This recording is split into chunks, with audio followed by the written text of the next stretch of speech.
প্রায় 900 কিলোমিটার পথ কল্পেশ মন্দির থেকে রীতিমতো কলকাতার দক্ষিণেশ্বর কালীবাড়ি।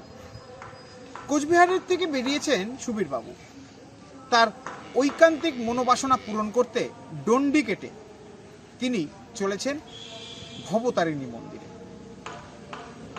গত 19শে জুলাই তিনি যাত্রা শুরু করেছিলেন, আর এখন তিনি এসে পৌঁছেছেন নদিয়ার শান্তিপুরে।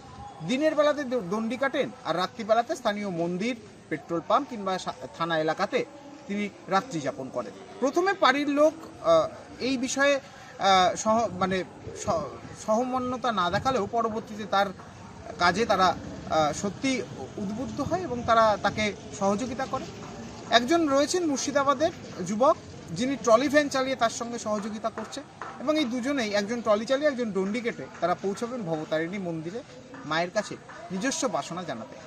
আর শান্তিপুরে আসার পরে সাধারণ মানুষেরও সাড়া পাচ্ছেন তিনি, এবং সাধারণ মানুষের সঙ্গে তিনি জানাচ্ছেন ভক্তিতে মিলায় বস্তু, তর্কে বহুদূর।